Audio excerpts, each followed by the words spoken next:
Hi everybody, I'm Joe. And I'm Mary. And we're Book Buds. And today we are doing a tag.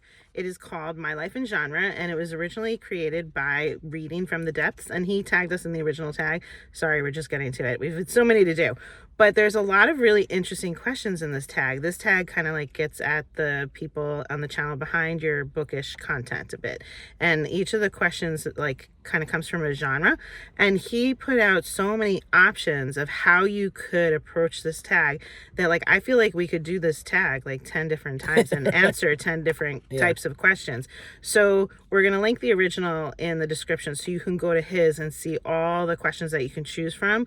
We selected his general questions to do for today, so I think we have 12 questions that we're going to do, but there's like so many different variations that you could do from this tag if you want to check it out and see what would be fun for you if you guys decide to do it. So here we go. Ready for the first question? Yes. Okay. What scares you? So this is the genre horror. I didn't want to say it. Okay. Horror. Horror. What scares you? Okay, what scares me is silent kids that walk into my room at night and stand by my bed. Has that happened to you? Yes. That's scary. So scary. And like stand over your bed and watch you? And you just like open your eyes and you're like, oh, there's a child there. Yes. Oh my God. I can still remember very clearly the first time it happened, and it has happened a good number of times since then. Maybe like, I don't know, 10 to 12 times in my life. Is terrifying. People standing over you while you sleep is horrifying. It's terrifying. Did you ever see that movie where there's like a recording happening of the bedroom and like the person comes in and stands over the person sleeping, and then they fast forward it and he's like standing there all night and he like shifts and but he's standing there all night long just watching her. It's a horrifying image. Yeah, very creepy. So what scares you? Mine is kind of related. Okay. I wrote scary demon children. Like anything like Children of the Corn or like scary murderous children. Yeah. It's scary. It is scary. You don't expect to see a cute little kid going around on a murdering spree. See, now I went for real life and you went from a book. Yeah. We Right. approached this differently. Yeah. Next question. Go. Science fiction. What's something you have done that is beyond belief, something you didn't think you could accomplish until you actually did it? Oh, God. Climbing a freaking mountain on vacation. Oh. Is in Maine at this, like, national park, I think. Mount Cadillac. Oh, God. We were in, like, a hiking, mood, and we went up the freaking mountain. And I was like, okay, can we like hail a taxi to get down? Because I'm like done with this. And then we had to go back down. I was miserable. I really wasn't happy. It was in the summer. And like, it was just a lot of hiking up a mountain. I'm not used to that. That's hard work. And like when you can't see like you're making any progress, where are you going? You have to be like enjoying the whole process of it to really be a hiker. Yeah, it wasn't fun. And I didn't feel accomplished after. I just felt irritated. Yeah, I'm sorry. I just wasted my whole time. I mean, mine's a happy one that I can't believe I accomplished. Glass blowing. I really never thought I'd be able to pick up tools and work with the glass myself. I used to watch so many people do demonstrations when I was younger, but to actually be able to do it myself was mind-boggling. I was so excited to do it. Yeah, you have cool really projects. Cool. Yeah. Nice. Next one. Okay, fantasy. What excites you? Extra days off with no big plans. So vacations are exciting, but if you come back from a vacation and you have like an extra day after vacation, or if like there's a holiday that's like not a big holiday and you don't plan anything to do and it's like, oh, I got a free day with nothing. It's really exciting. Okay, yeah, that is nice. I need like some good relaxing days. I don't get too many of those, and neither do you. No, not at all. So I wasn't sure if we were supposed to answer like what excites us in the genre of fantasy or not. But okay. I didn't. I kind of did what you did. Yeah. Live music, live performances, and live theater. I just love the arts. There's nothing better than going to a concert and just being among all the like-minded people who love this particular artist. And like there's just like a whole vibe to it. And it's just so much fun. Live theater, I absolutely love live theater. It could be a musical, it could be a drama. I just think there's nothing better than that. I agree with you. I love movies and film and TV. Yeah. But live theater and live music. Yeah. And I like your point of being amongst people that all have the same interests. It's really nice. Cool. Yes. Next one is thriller and suspense. What makes you anxious or keeps you up at night? Things that go bump in the night. So I read a lot of thrillers, right? Yes. And I'm like a big baby because sometimes I'm in my house at night and like I hear things and I'm like, okay. So then I start taking from like the thriller books that I just read. I'm like, okay, is someone trying to break in? Are they going to like steal me and like sell me on the black market and like cut me up into a million pieces from the book that I just read like a couple days ago? Yeah. So I'm just like, what was that? What was that? And I'm like, someone's trying to get in, but I'm quite secure. I have an alarm. I have lots of locks. No one's in, but I'm like crazy. Got it. Mine's a little different. So what keeps me up at night, like literally makes me not able to fall asleep, is if I have something that I'm planning, either a party or an event or a travel plan. If I have to plan, my brain just keeps going. What else should I add? What would be fun? What's the thing to check off? What do I have to make sure is on my list? And I will literally like say, oh, I got to open my eyes and put this on my list on my phone right now. Otherwise, I'll just keep ruminating on it. Like I got to make sure I note that I need pencils tomorrow or something like that. And I'll be like, pencils. Just write it down, Mary, so that you pencils. don't stay up thinking about it. That's the worst. That is what keeps me awake. So it's like this, manic planning mode that I get into. That's annoying. Yes. Okay. Action and adventure. What thrills you? Something that you do for fun other than reading.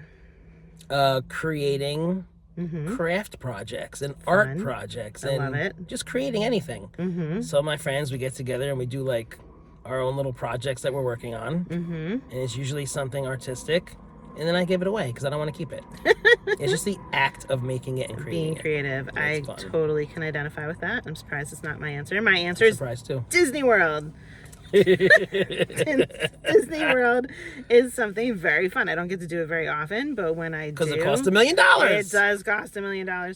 When I do, I thoroughly enjoy it. I feel all the magic. It's super fun and adventurous for us. That is fun. Yes. Okay, next, mystery and crime. What aggravates you? A problem you have to remedy every time it comes up. Scam phone calls. Oh, yeah. I have been flooded for 3 months now with a lot of scam phone calls. I didn't used to get this many, and it's suffocating. And I was really good about every call that came in, blocking it and moving on.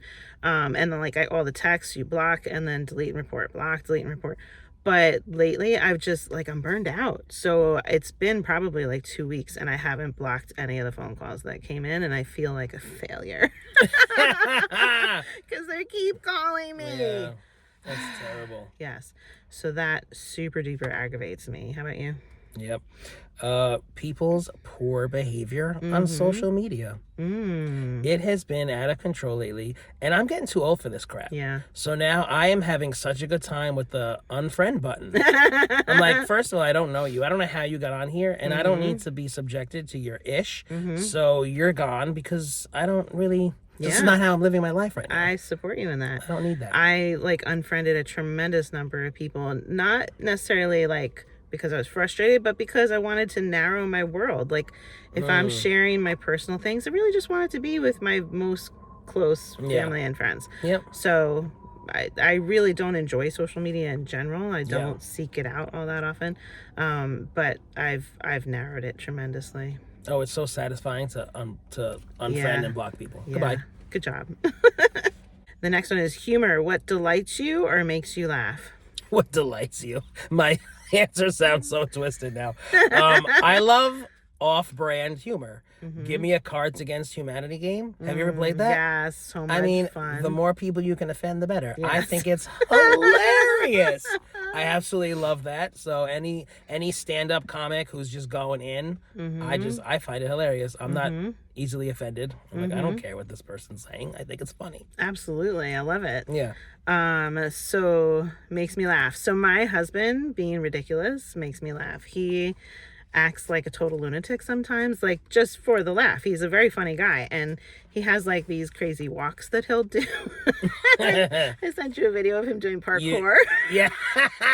Parkour. He's bouncing around in the hotel room just saying parkour. Yeah. So like he can just act goofy, and it cracks me up, and it like gets me to my core, just into hysterics. And what I love is that like some of the silly walks that he does, my son has now started to like mimic him, and I'm like, this is good. So like funny. he's gonna keep me laughing Yeah. too. He's gonna follow dad in these things. Oh, I love it. Yeah, it's really cute. That's great. Okay, next, romance. What's your platonic or romantic love language? Okay, so this one, I really love when people can anticipate my needs, like things that I could very easily do for myself, and I really should do for myself. If I'm like, oh, where are my glasses or whatever, you know, if I'm just like looking, and then my husband gets up and gets them and gives them to me, I'm like, I love you so much, you know, like, or if I sit down on the couch, I'm like, oh, my headphones are upstairs, and I'm like prepared to do without, right? All of a sudden he goes up and comes down with my headphones for me. I'm like, this man loves me. Wow, this is like very heavy with the husband. Are you like Well, going to show him this video? Are you planning something? I mean, this is all these behind the YouTuber. Like, we're away from books here. So. He's got to see these answers. Yeah, I don't talk about him very much. No. But yeah, he's like the number one person that anticipates my needs. And I'm just like, oh, thank you. Nice. Really good. Okay. Mine is very simple. Uh-huh. I'm a hugger. I like to hug and touch. I'm Italian. Just bring it in. You know, I'm physical contact type of a person. Yes. Which can be tricky. Not everybody wants that. That can be tricky. Yes. But, you know, you got to learn how to. You got to know them well first, Joey. Yeah. I don't go around touching people, but like certain friends, I'll definitely annoy. I'm like, I know you very well. I don't care if you don't like this. Boom! We don't hug very much. I'm surprised that you're saying that you're a hugger, and we don't hug that much. Well, we see gotta each hug other more. most of the time at work, so Yeah, I know. I have to be appropriate and professional. That's very true. It would be a little sus if we were hugging all the time at work. Correct. All right, next one. You ready? Yes. Nonfiction. What inspires or motivates you? My crochet group. I have a crochet group at the library, and we all inspire each other with the work that we bring, that we're working on. Like, you know, we each think like, oh, we've done it all, seen it all, but then somebody comes in with a different type of yarn or a different project that they're doing, or an organization that they're going to donate to or something like that, and we all inspire each other all the time. And suddenly, like, you know, I thought I knew what my next project was going to be, but I'm like derailed, and I'm like, I gotta do this because this person brought in this thing. So lots of inspiration happening in crochet from my crochet friends. Oh, that's nice. Yeah. I like that.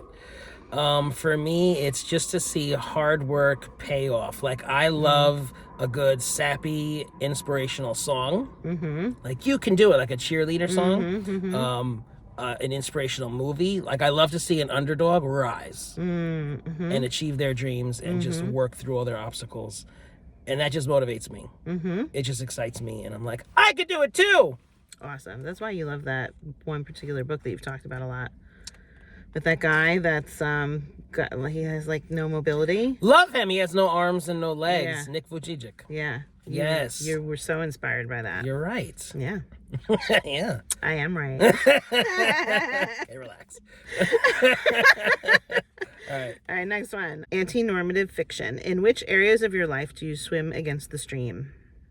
Okay, so I am a tap dancer. And I've been tap dancing since I was young. So, you know, when I was younger and I first started, I was the only guy in the class. And at that age, you know, that kind of thing matters. Now I'm like, I don't care. This is what I love. This is my passion, like whatever. But when you're that age, Yeah, you got to be brave to It's be like, like- I'm doing it. a big deal. You know, people Yeah. make fun and they say things. Sure.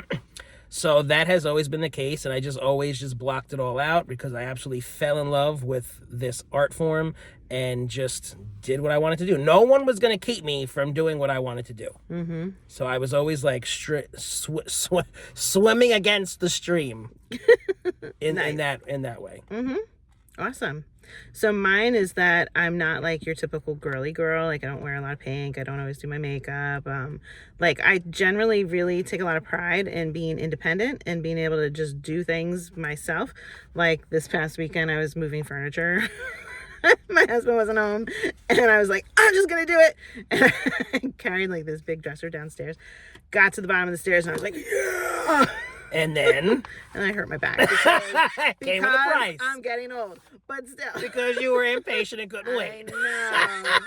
But still, there's lots of women that I think wouldn't even attempt those things, you know? And like, you know, all the years that we moved so many times over the years, all the moving, picking up heavy stuff, and just go, you know, like get it done. I like that I'm independent and I don't necessarily fit into the box of like, you know, fragile and, you know, just needs the man to do everything for me, even though I love the man to do things for me. It's kind of like, yes, needs. I know. You love it. This is like a weird polar thing, but yes, I am proud of my abilities like that. Good answer. Number 11, literary fiction. What is something you like to take your time with? So I really like to take my time with dinner out, and I feel like... Dude! Same thing! Sorry. That's very amazing. Excited. Yeah, okay, you go. Okay, so I can remember times before kids and way before COVID for sure, where like our favorite restaurant was this Italian place that you would just go, you'd eat slowly, like your courses would be spread out, so you'd have like the space to like slowly eat, and then you would just sit. And they would not bring you the bill until you said, okay, I'm ready for the check. Yes. And you would just be, and it was like, you know, it was all about the experience of just taking your time with dinner. So there's a couple reasons why this doesn't happen in my life anymore. The first big one was kids, because kids don't have the tolerance to sit and be patient like that. So eating out, you're kind of like, let's get the food in them and get the hell out of here before somebody has a meltdown, you know? So that's unpleasant. But now that they're bigger, like we could do these things, but I feel like COVID changed all of that. And I also feel like restaurants don't want you doing that anymore. Like I really don't know one in my area that would really just not bring you the check as soon as you're done and make you feel like you gotta move along. So I miss that, but I would like to see that come back into my life. And my kids are bigger now. Maybe I can find a place like that. Maybe it'll come back to me. So you put this down. Do you still find places to take your time at dinner? Yes, I find that I think that they will bring you the check, but they'll say, like, just relax, don't worry. And then, I'd rather like, them not bring it because then I feel like they, like, really don't mind that you're staying. But it's true. I think, you know, with COVID, they were losing money, so they were trying to get everybody in and out. I feel like we're getting away from that now. Like, I just love going out to dinner. Yeah. A really nice restaurant. Just find a nice ambiance, a good vibe, nice music, just, you know, wine, drinking, appetizers, dessert. Like for like hours. Like that's the evening's activity. Yeah. Now I want to go out to dinner. I know. Okay, and our last question, number 12, poetry. What is something ordinary or mundane that you find beautiful or extraordinary? Okay, so ordinary. The sky. I don't know if that falls into this category. I think a lot of people take it for granted. Why are you looking at me like that? Because we're like very synced up here. Okay. I love the sky. The sky makes me so happy because it, like, if I was near water, it would probably be the water. But, you know, every day when I leave work, my eyes immediately go for the sky. When I walk out of my house to get in the car, I go for the sky. Like I'm looking at the clouds, colors in the sky. And it just, I don't know, it's almost like a deep breath, you know, like I feel that calm go into my body when I just look at the sky and take it in. Day or night sky? Usually day. Like there has to be some light to it. If it's dark, I don't feel the same kind of like peace coming into me, you know. It could be like the sun is setting night, but once it's dark, I don't feel the same thing. But that light, even if it's overcast, there's just something about the sky that I'm just like, it's beautiful. We live in a beautiful world. Then I'll come down to the trees, but you know, it's like a whole picture, but it's really the sky that starts it. So what did you say? Colors in nature. Okay. There's just so much wonderfulness around us. Like, yes, I put the green grass and the white snow. To me, there's nothing better than after a snowfall and it's all in the trees and all over the place. And it's like, where are we? This is like a winter wonderland. It's absolutely gorgeous. The leaves in the fall. I mean, the foliage in the fall, especially if you go in certain areas upstate, is just gorgeous. I was really into the colors of the fall this past season. I'm like, if you like really look and stop to appreciate what is all around, it's freaking incredible. Yeah, I feel like if you're having a bad day and you just go outside and just breathe and just look, like you just got to take in what's around you. It's can really help you feel at peace. Yeah. Nature is beautiful. All right, so now we got to tag some people to do this. And seriously, guys, you can do these questions or go check out the original and pick whatever questions you want because it's so like rich with so many different options. And like it's cool to look beyond the books in our lives. Ooh, so who are we tagging? Meg Purdue, Books Off the Beaten Path. Peter the Book Lover. Please read your book. And Michael Romeo Talks Books. Have fun with these tags, guys. And let us know, folks that watched, how would you answer some of these questions? Let us know in the comments. If you're enjoying Book Buds, give us a thumbs up. And share us with your friends. And subscribe to our channel. Book Buds! Another tag! Tag us! This is so crisp and clear compared to where we were filming the other day. Do you see this? Look at that quality. Yeah, look at us. Very nice. What's up with that? It's all about the sun. We shouldn't film on non-sunny days. We gotta look good. We always look good. Ready? I'm so ready. My life and genre. Anti-normative fiction. In which areas of your life do you sim against swim? Yeah, and you wrote in the W. I did. Okay. Okay, number 11. Literary fiction. What is something you like to take your time with? Answering this question, apparently. I'm like, I don't think my answer fits with this. I'm like, I thought Okay, I see why I wrote this. Can you ask me that again, please? Sure. How are we posed for that? Probably just more smiling. Probably just more smiling.